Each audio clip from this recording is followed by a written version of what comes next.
O universo não é apenas mais estranho do que supomos, é mais estranho do que podemos supor. Sir Arthur Eddington, astrônomo inglês, 1882-1944. É a maior onda de OVNIs na Pensilvânia nos últimos 35 anos. O que acontece no condado de Bucks? Uma total desordem.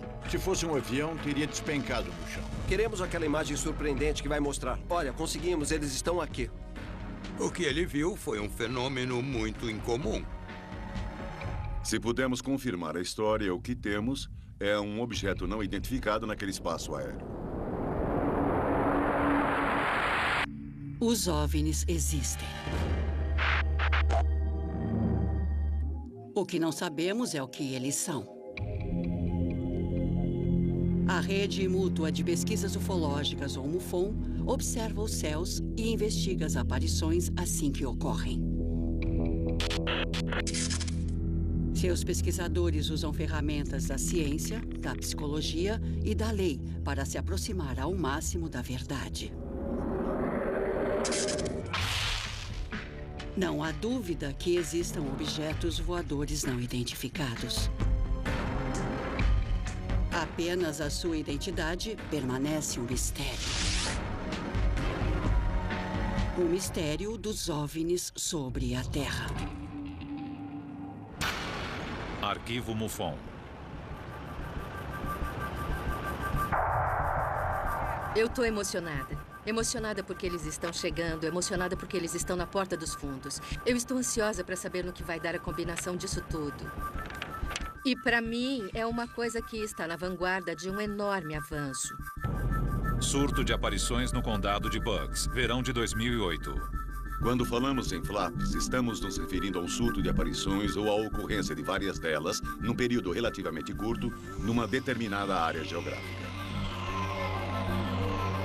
A maioria das aparições de OVNIs é vista por indivíduos. Os OVNIs aparecem e somem. De vez em quando acontece uma aparição para uma massa. Em 1997 apareceram as luzes sobre Fênix. Elas foram vistas por 10 mil pessoas, inclusive o governador do Arizona. Mas os flaps são raros porque podem durar dias e às vezes meses. Até que um dia para de repente do mesmo jeito que começou e ninguém sabe por quê. Por isso a gente tem que aproveitar e tentar investigar o mais rápido possível. Pensilvânia. No verão de 2008, a Pensilvânia foi palco de uma onda de aparições. É a maior onda de OVNIs na Pensilvânia nos últimos 35 anos. Normalmente acontecem de 8 a 10 aparições por mês. Em julho, recebemos 63 relatos. Foram mais 25 em agosto e 32 em setembro. Por que todas essas aparições na Pensilvânia de repente? Alguma coisa está acontecendo. Apesar das datas e horários serem diferentes, as descrições dos objetos eram bastante comuns.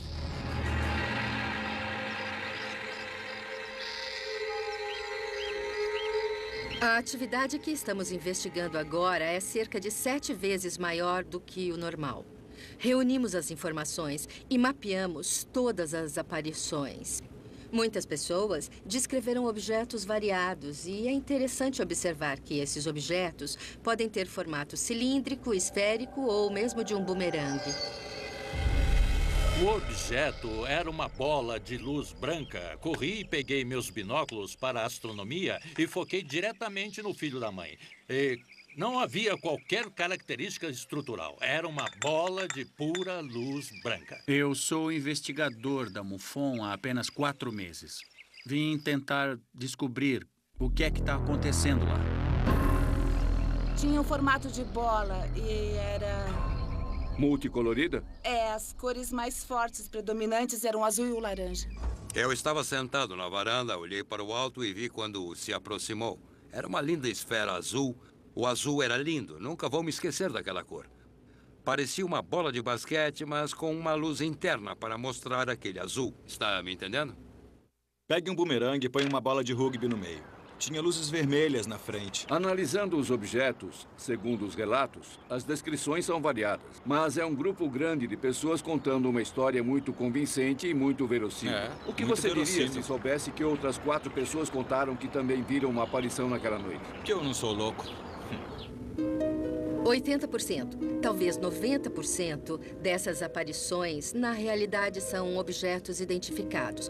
Mas sempre há os inesperados 5, 10% sem explicação. E esses são os que eu quero. Então, a primeira pergunta que eu quero fazer é: qual é o motivo?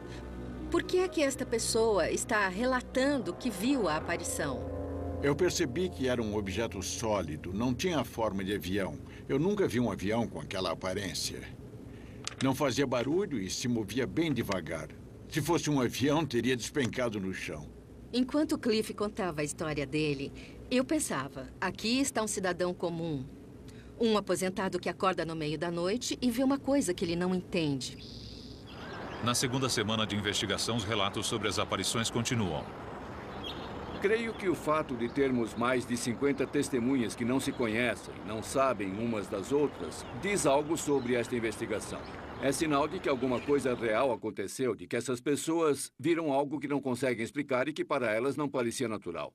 Eu vi 4 objetos vindo, redondos, bolas luminosas. Olhamos para cima e eles estavam lá. 2 deles pareciam estar parados. Eles faziam esse tipo de som? Esse é um caça-10 normal, voando baixo. Normalmente eles não passam assim tão perto como esse passou. Mas e o som do OVNI? Era parecido com esse? Bom, não havia som nenhum naquele Isso dia. É fora do comum. E o que você sentiu? Ficou com medo? Agitada? Não. Eu fiquei um pouco inquieta porque eram totalmente silenciosos. E isso me chamou muito a atenção. Não havia nenhum tipo de som. Ela descreveu os 4 objetos exatamente como o marido. Foi uma descrição muito convincente, verossímil. Conversando com essas pessoas, fiquei convencido de que elas viram o que disseram que viram. Nós moramos a 5 minutos da base aérea. E eu aprendi a identificar todo tipo de aeronave militar. F-14, F-18, A-10, todos esses tipos. E na hora eu vi que não dava para identificar aquela coisa como sendo um avião comercial ou um avião militar. Era uma coisa totalmente diferente. Poderia ser nosso? Só se tivermos naves que são bolas de rugby azuis. Estou vendo que aqui há uma história maior. São muitas pessoas, todas elas com bons antecedentes. Elas estão contando o que viram, mas não têm nenhuma prova. A senhora, em algum momento, pensou em desviar os olhos e pegar uma câmera? Olha... Sabe que isso não me ocorreu porque eu fiquei com os olhos grudados. A senhora fiquei hipnotizada, com o olhar grudado e não consegui desviar os meus olhos daquilo. Olha, o que eu gostaria mesmo que acontecesse é que outra pessoa tivesse visto e filmado. Na terceira semana de investigação, uma nova testemunha relata várias aparições, com provas. Eu achei que fosse um helicóptero, mas não estava fazendo barulho e não tinha apenas uma luz. Havia 3 luzes que estavam bem na superfície do objeto. Era meio triangular, parecia um bumerangue. Tudo bem. Isso foi em abril. Eu estou trabalhando com 60 casos no momento. O caso da Denise é o mais interessante de todos, em parte porque foram várias aparições e ela tem um relatório onde constam as datas específicas e o tempo de duração. Em maio, a mesma coisa. O cachorro me acordou e assim que saí pela porta dos fundos, o objeto estava bem na direção daquela árvore. Na vez seguinte, acho que foi em junho, estava exatamente no mesmo lugar outra vez. Parece que está sempre nesses 2 pontos quando eu saio. Eu vi no seu relatório que você mencionou um cone de luz que voltou. Isso mesmo. Eu vi um brilho que estava descendo do objeto para esta árvore e também para aquela. Parecia purpurina. E achei aquilo muito estranho. E pensei, eu não vou contar isso para ninguém. E logo depois eu vi a purpurina saindo da árvore e voltando para a nave. Ela nos contou o episódio de um chuvisco metálico que desceu até o seu quintal. Achei aquilo um pouco difícil de acreditar. Mas pesquisando, encontramos um caso de 1999 no México relatando exatamente a mesma coisa. Era prateado, brilhava e esta árvore ficou cheia. Parecia quase uma iluminação de Natal. Um pouquinho aqui nas folhas externas. Tenho um contador Geiger portátil e resolvi procurar traços do material. Quando coloquei nos galhos mais internos da árvore, não obtive nenhuma leitura. Mas na parte externa, no perímetro, nas folhas superiores, ele começou a dar sinais. Eu pensei, uau, isso é uma prova que podemos usar. Cada caso é um processo, passamos por todo o processo investigativo. Colhemos amostras do solo, colhemos amostras da vegetação, depois juntamos as peças do quebra-cabeças para ver o que aconteceu. Vamos registrar o resumo do caso, a data e o local. Vamos enviar para análise e ver se há alguma coisa que não é deste mundo. Os testes levam 3 semanas. Isso levou o caso a outro patamar, a um outro nível de avaliação. E então soubemos que a Denise tinha imagens. Ela tirou fotos. 20 de abril de 2008. 7 de julho de 2008. 16 de julho de 2008. O caso de Denise se tornou muito importante. Condado de Bucks, Pensilvânia. Várias aparições de OVNIs. Eu olhei para o alto e vi se aproximar. Era uma linda esfera azul. Estávamos bem aqui e ele estava voando para lá. Não tinham uma luz, eram 3 luzes que ficavam na superfície. A investigação de Denise era algo pelo que realmente torcíamos, porque havia muitas evidências mostrando que algo de fato havia acontecido. Oi, Denise. Oi, como vai? Tudo bem. Este é o Tim e Olá, esse é o Mark. prazer. Os investigadores da MUFON analisam as fotografias tiradas por Denise e reproduzem a aparição. Queremos criar uma representação artística. Vamos fazer isso juntos. Queremos que fique o mais parecido possível com o que você viu. Eu não tenho bem certeza do que era, mas era uma coisa muito bonita. Era triangular ou... Era. Tinha o formato de um bumerangue. Pegue um bumerangue e coloque uma bola de rugby no meio. E tinha luzes vermelhas na frente. Eram luzes vermelhas saltadas. Pulsantes, assim. Você falou que eram 4 luzes Isso rosadas. mesmo. Eu vi isto no Certo. céu com uma luz cor-de-rosa tremeluzindo. Na primeira vez, eu vi sobre aquela casa, acima do telhado. Disse que numa dessas noites ele soltou uma espécie de substância que desceu. Era como purpurina e entrou nesta árvore. Agora a meta é fazer uma nave e colocar onde ela viu, recriando a aparição no local onde aconteceu. Fotografias de Denise. Quando se trata de fotos, queremos aquela imagem surpreendente que vai mostrar. Olha, nós conseguimos, eles estão aqui. Isso foi em maio. O que você viu a olho nu?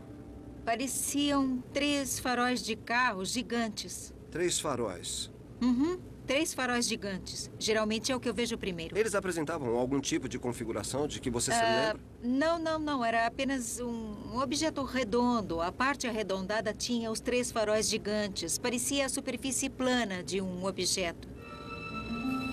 Olhando as fotos que ela tirou, o que não entendi é que ela disse que viu um triângulo com 3 luzes de cores diferentes, mas me mostrou a foto de algo que parecia uma bola de golfe.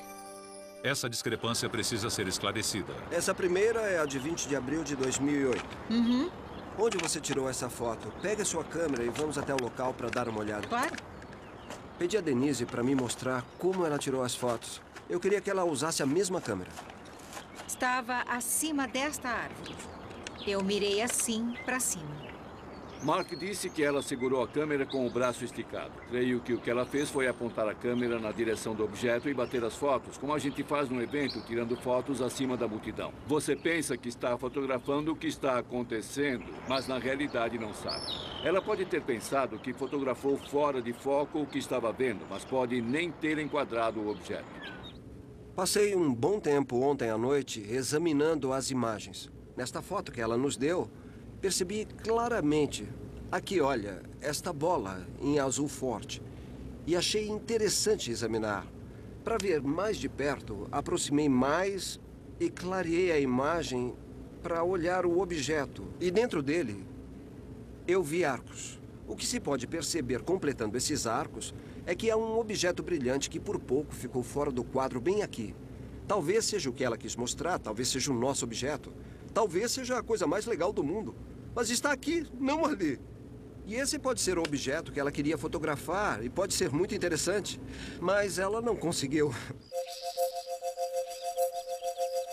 Acredito que esta pessoa fotografou alguma coisa genuinamente intrigante e interessante.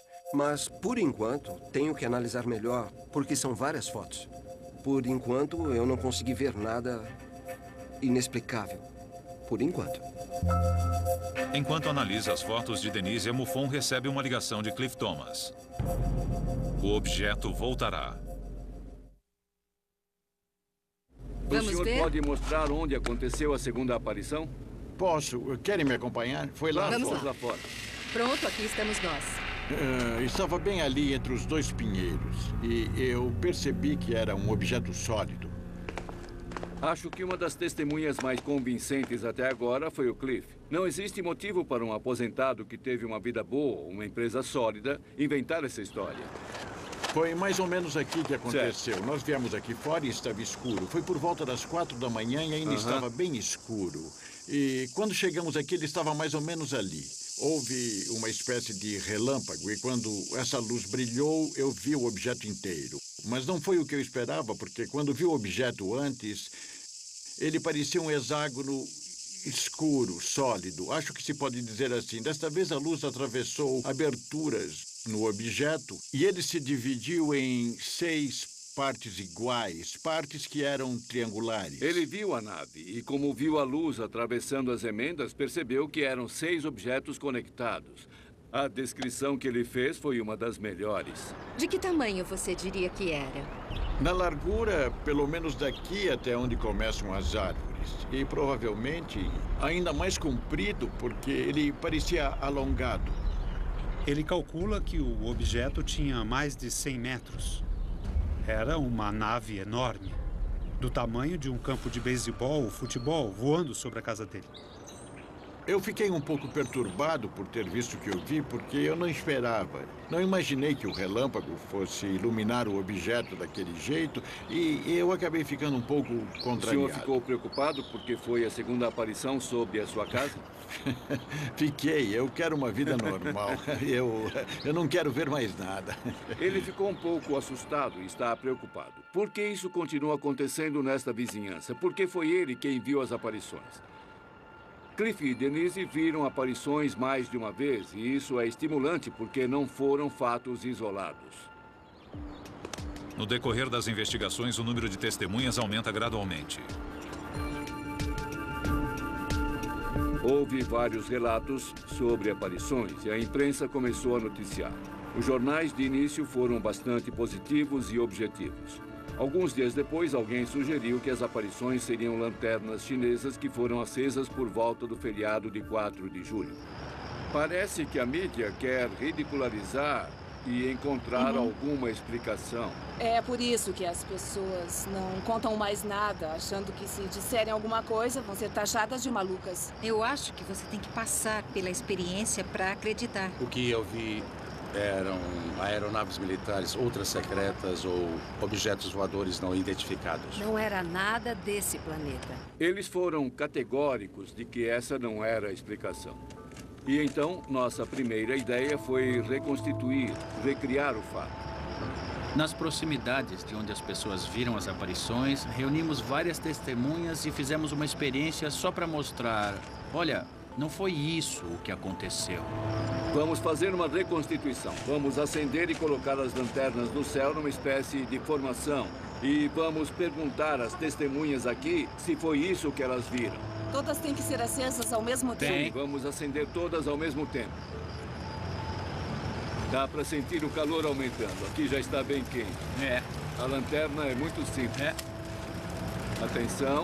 Preparados? Claro. Estão prontos? Acha que eles vão subir? Acho que sim. O meu está voando torto. Que horrível. O que esse está fazendo? Olha só aquele lá.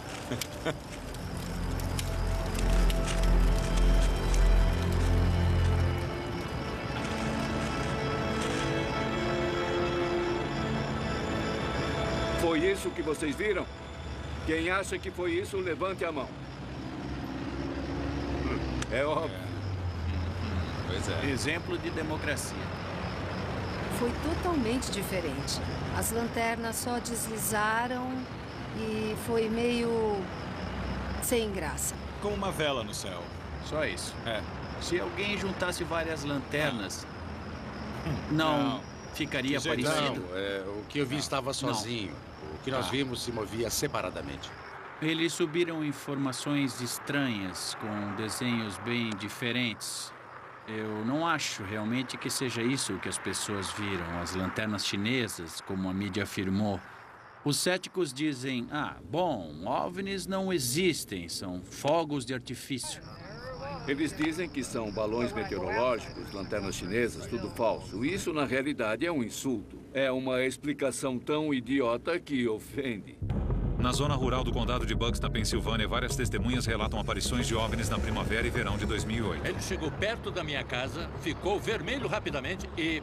bem, então desapareceu. Estava voando em grande velocidade e se movia de lado. Foi bem ali.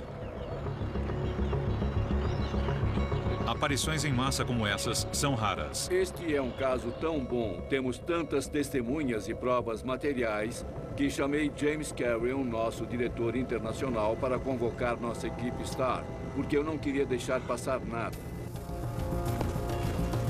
A equipe STAR é um grupo de elite entre os investigadores da MUFON que pode ser convocado a qualquer momento mediante uma ocorrência importante envolvendo OVNIs. Vamos ver o vídeo de que eu falei. Esse caso é realmente incrível. São várias aparições. Os casos que têm qualquer tipo de evidência material são os que vamos investigar primeiro. Não estamos aqui para assumir a investigação. Viemos ajudar e fornecer apoio técnico e a nossa experiência. Quando membros da equipe STAR comparecem ao local, isso por si só já é um grande indicador de uma coisa um pouco diferente de um simples surto de aparições. A equipe STAR começa com Denise. Denise, quando você viu as luzes descendo, elas chegaram a uma certa altura e depois foram sugadas de volta? Ou alguma delas chegou ao chão e depois foi sugada? Não. Nenhuma delas chegou até o chão. Elas desceram simultaneamente e pareciam luzes de Natal. Parecia que era Natal e elas estavam todas brilhando. Já conhecíamos a história da Denise. Ela viu várias vezes o mesmo objeto. Era purpurina descendo do objeto para esta árvore. Eles estavam acima desta árvore. Eu sabia que ela havia tirado algumas fotos, já havíamos visto as fotos, mas não conseguimos entender por que ela viu o objeto 5 vezes e não conseguiu uma foto nítida. Você disse que era uma nave enorme. Imagine que você está olhando e mostre com os dedos de que tamanho seria o objeto na tela da câmera. Era bem grande. Mas nas suas fotos não aparece nada assim tão grande. E é isso que nós estamos estranhando. Eu estou tentando entender como você olhou pela câmera e viu um objeto pela tela que era bastante grande, mas que não aparece no filme. Nós não vemos esse objeto nas fotos. Vocês viram todas as fotos? Vimos. Você teve tempo de colocar os óculos? Não, eu não tive tempo de pôr os óculos. Então você bateu a foto... Porque eu não sabia se ele iria embora e eu não quis entrar em casa e correr o risco de perdê-lo, mas eu não estava de óculos. Por que você acha que não o viu mais? Olha, na realidade, eu não sei, mas eu espero que eles apareçam para mais alguém que também não acredite. Mas eu não faço a mínima ideia. E antes você não acreditava? De jeito nenhum. E agora? Agora eu acredito. Denise assiste a animação de suas descrições feita pela MUFON. Ficou bem legal. Denise, isso se parece com o objeto que você viu? Parece. Só que ele era mais lento. Ele se mexia de um jeito mais irregular. O que você quer dizer com irregular? Quando atravessava o céu, ele parecia que ia alternando. Você está querendo dizer que na nossa ilustração a trajetória está muito suave. Isso. Seria mais um zigue-zague? É. Agora vamos ver o chuvisco de luz.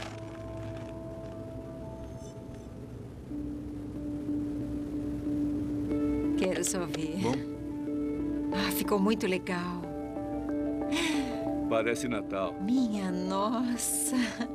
O visual era assim? Era, só que gotejava mais, mas fora isso, era assim mesmo. E então elas foram puxadas e subiram, assim? É, assim mesmo. Eu não acredito que alguém conseguiu reproduzir o que eu vi. Parece que vocês estavam lá. Mostre novamente.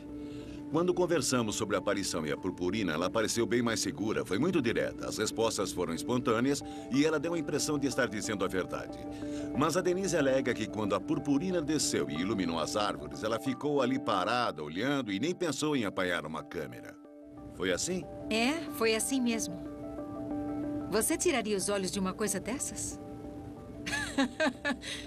Eu nem me mexi. Quando mostramos as gotículas metálicas descendo sobre a árvore, ela se animou.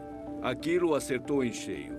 Foi exatamente o que ela viu naquele dia. Para mim, foi a confirmação de que tínhamos conseguido algo que valia a pena. Ficava brilhando o tempo todo, como que piscando. O laboratório conclui os exames nas folhas. A MUFON é uma organização de pesquisas científicas sem fins lucrativos. Trabalhamos como uma extensa rede de especialistas que nos oferecem suas habilidades e conhecimentos. O Dr. Levengood é um catedrático aposentado interessado em pesquisa sobre OVNIs. Ele tem o seu próprio laboratório e auxilia os pesquisadores nos casos instigantes. Quando enviamos as folhas ao laboratório para testes, não imaginamos que o resultado que obteríamos seria esse. O relatório do professor Levengood afirma que as folhas daquela árvore foram atingidas por algum tipo de radiação. À primeira vista, me pareceu muito suspeito, porque as folhas tinham uma coloração avermelhada. Isso nunca acontece em junho ou julho, normalmente. Mas aqui o nível de energia estava tão alto que causou a produção de antocianina, um pigmento vegetal que causa a coloração avermelhada das folhas. E esta é uma ocorrência realmente fora do comum. A energia não só produziu esta região de tonalidade creme, como surgiram pequenas bolhas onde as micro-ondas aqueceram o citoplasma com uma rapidez jamais vista por mim. Isso tudo aconteceu em questão de milionésimos de segundo. A Denise viu um fenômeno muito extraordinário. Outra coisa óbvia ocorreu com estas folhas. Observe o formato de coração. Isto é extremamente fora do normal. É o que se chama de mutação somática. Estas são as folhas de formato normal, aqui embaixo. Elas terminam em ponta, portanto, há uma diferença. Por quê? Porque a energia das micro-ondas atingiu a ponta das folhas e não matou as células, mas desacelerou muito o seu ritmo de crescimento. Acho que não podemos negar o fato de que alguma região do céu deixou passar uma energia que causou essas mudanças nas folhas. Ele encontrou algo que nunca viu antes. As folhas novas sofreram uma mutação. São mudanças que não ocorreriam a menos que elas tivessem entrado em contato com micro-ondas. Não acredito que a Denise tenha levado micro-ondas para o quintal e colocado os galhos dentro dele. Mesmo assim, a MUFON continua cética e procura outro laboratório para análises complementares. Enquanto isso, surgem novos detalhes de uma antiga aparição. Aparições de OVNIs no verão de 2008 levam a equipe STAR da MUFON ao condado de Bucks, na Pensilvânia. Aqueles dois pinheiros e... Eles se concentraram na testemunha que viu o mesmo objeto em duas ocasiões diferentes. Mais ou menos ali. A descrição que Cliff fez do OVNI é provavelmente uma das mais detalhadas que já vi. Não fazia nenhum barulho e se movia muito devagar. Se fosse um avião, teria despencado no chão. Aquela coisa não era lisa ou aerodinâmica de jeito nenhum. Ele foi bastante específico e disse que a parte de cima da nave tinha janelas ao longo da borda.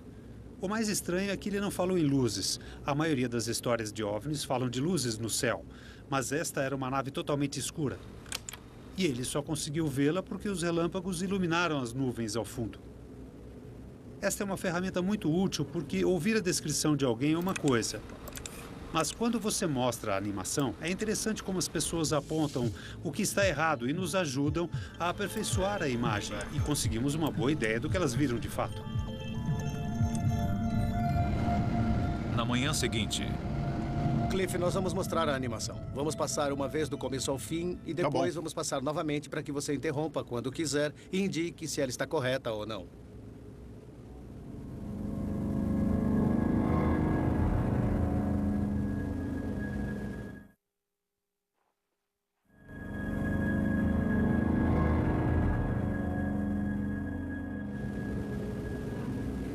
Suas primeiras impressões. Olha, está bastante realista, mas é liso demais nas laterais, pelo que eu pude ver. Não era exatamente assim. E se você quer a perspectiva de como eu vi, ele não estava indo nessa direção, estava se afastando de mim. E aqui embaixo, definitivamente... Era mais ou menos como uma pizza cortada em 6 Era pedaços. mais denso na parte de baixo? Também era cinza? A cor chegava quase a ser preta? Mas não preta. Não dá para ver as emendas. Havia alguma iluminação na nave em si, ou ela estava... Não. Entendi. Diante da animação, o Cliff fez comentários referindo-se à primeira descrição que me forneceu e aos primeiros desenhos que ele me mostrou. Portanto, ele estava se apoiando na memória e não na imaginação. Não fazia nenhum barulho. Depois que viu a animação, Cliff se abriu e começou a nos contar muito mais sobre o que aconteceu com ele. E isso era realmente o que esperávamos que acontecesse. Algumas coisas que aconteceram durante as aparições eu não mencionei porque eu sei o que foi que eu vi na época, mas não sabia bem se eu estava ficando maluco, compreende?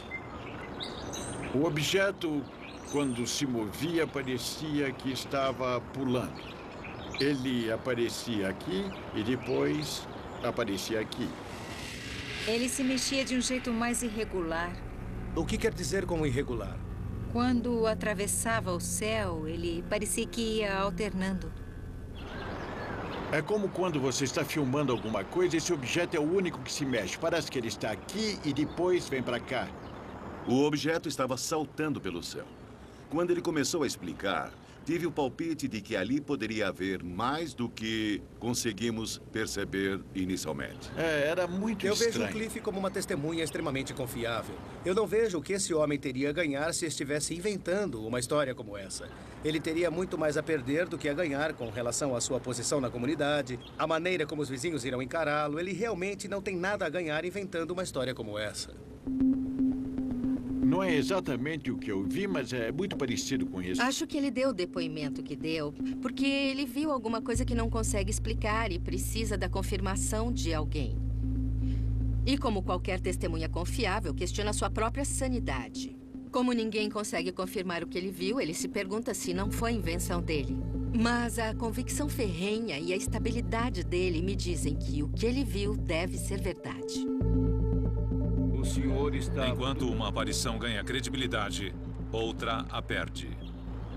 Quando recebi a análise do Levengood, fiquei intrigado com a possibilidade de que algo pudesse ter alterado quimicamente as folhas ou causado mutações, mas eu precisava de uma segunda opinião.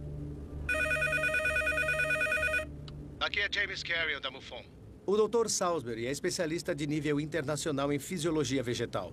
Passamos o relatório do Dr. Levengood ao Dr. Salisbury para que o avaliasse e dissesse se ele concorda ou não com a análise do Dr. Levengood. Infelizmente, ele já começa tirando conclusões precipitadas e tira conclusões precipitadas na análise inteira. Levengood diz que as manchas marrons foram causadas por antocianinas. Isso me pareceu muito suspeito, porque as folhas tinham uma coloração avermelhada. Isso não acontece em junho ou julho, normalmente. Na minha opinião, ele se precipitou. A única maneira de saber realmente se a causa foram as antocianinas seria fazendo os testes adequados, testes químicos, pois não há motivo para supor que foram elas. Depois, há as mutações. Ele constatou que algumas folhas têm forma de coração, mas a ideia de que isso foi uma reação a uma mutação, para mim, é novamente uma precipitação enorme. Em primeiro lugar, as folhas não crescem assim. Elas não crescem na ponta como os talos. Elas formam o broto e depois as células se expandem para formar as folhas. Fiquei desapontado, mas ao mesmo tempo disse a mim mesmo que isso é típico. Não importa o que você faça neste campo, sempre há um cético, alguém que vai dizer o contrário. Então, nesse caso, tínhamos um cientista de um lado dizendo, sim, temos alguma coisa aqui. Mas quando submetemos seu relatório a outro cientista, ele não concordou, dizendo que não acreditava que o que o primeiro disse fosse válido.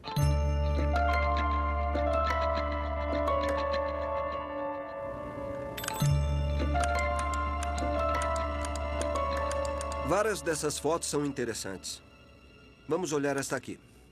Pelo que eu sei, essa imagem, segundo o que foi dito aos investigadores, é uma representação bem direta do que ela viu naquela noite. O que você acha?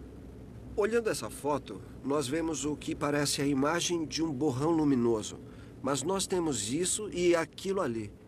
Aqui vemos a imagem mais clara. Temos que identificar o que é. E também o que é isso aqui. O que é isso? Pedi a Denise que me levasse para fora e me mostrasse exatamente qual era a posição. Você pegou as coordenadas? Peguei. Marquei um ângulo de 220 graus na agulha da bússola. E depois alimentei os programas de astronomia que eu tenho. Para obter a imagem do céu. A imagem celestial naquele dia e hora exatos para a gente ver... Estamos olhando a partir do quintal dela, como estaria naquela data. É isso mesmo. Ela disse que foi entre 1 e 2 horas da manhã. Ajustei para 1 hora agora. Se avançarmos um pouco o horário aqui...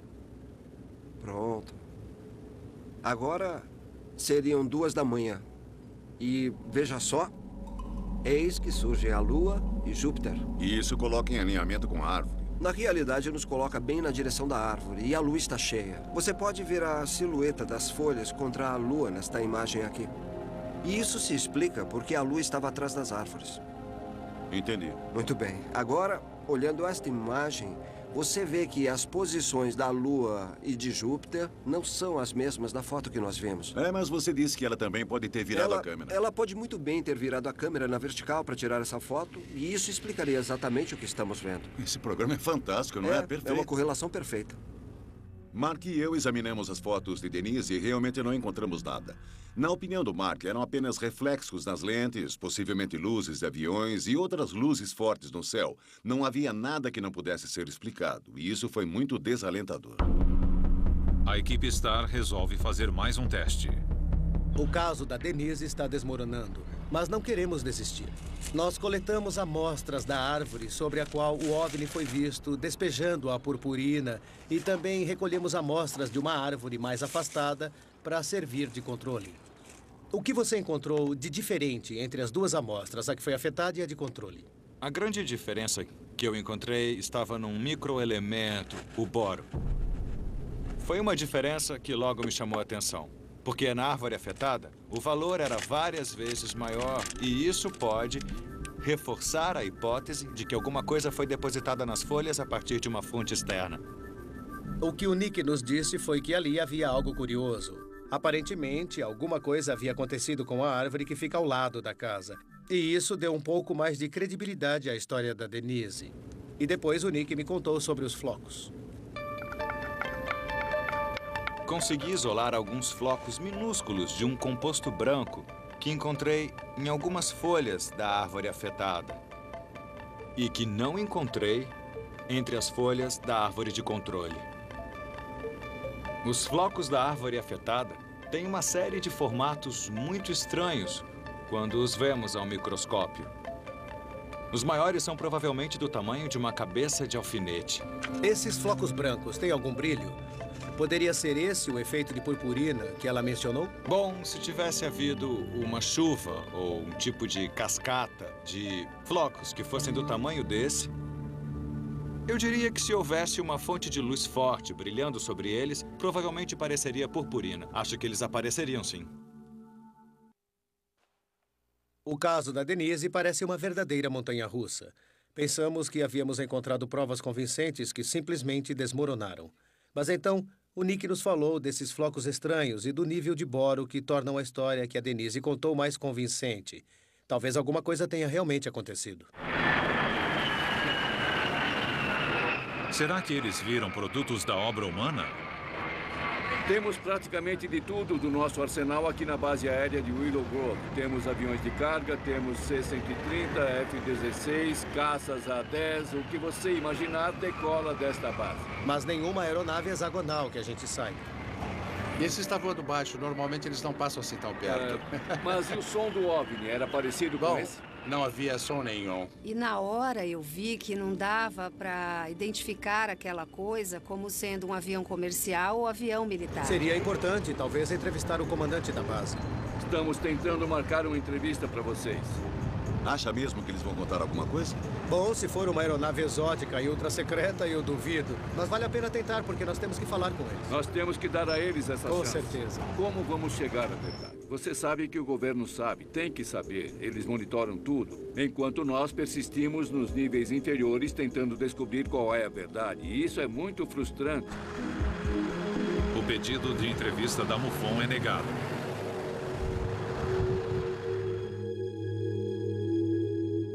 A investigação volta para mostrar a Denise a animação revisada. As fotografias realmente não ajudaram. Elas prejudicaram mais que qualquer coisa. E eu estava tentando esclarecer para mim mesmo o que foi que ela realmente viu de tudo aquilo.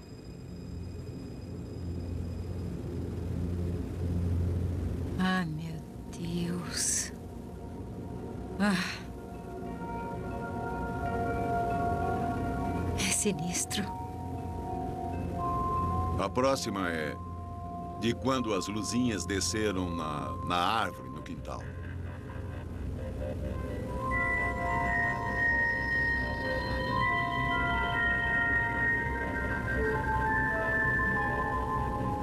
É isso.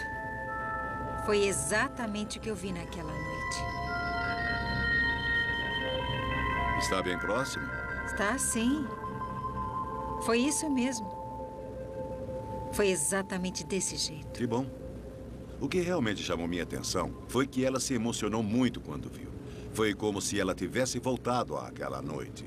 E por causa disso, comecei a acreditar no que ela estava me contando. O último encontro dos investigadores é com Cliff. Procuramos ajustar para que ficasse o mais parecido possível com o que você viu.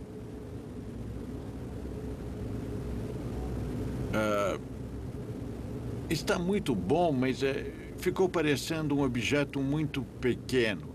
Era uma coisa enorme. O que me deixou assustado foi a altura e também o tamanho. São feitos ajustes na animação. Isto é o que Cliff Thomas alega ter visto na segunda aparição.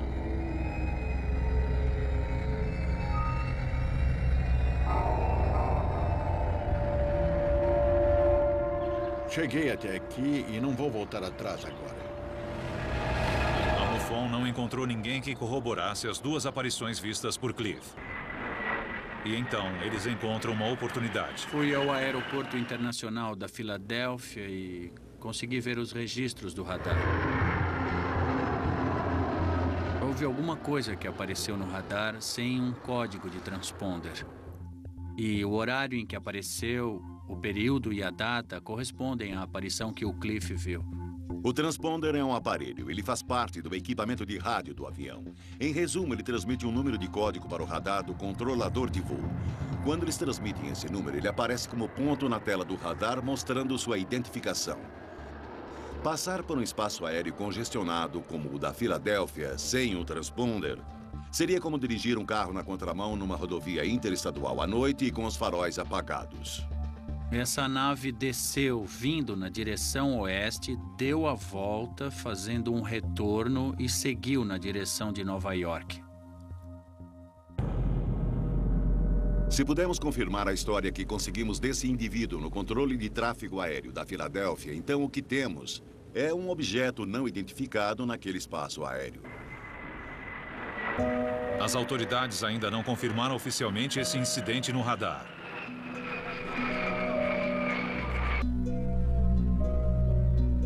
A investigação da MUFON termina, sem conclusões definitivas.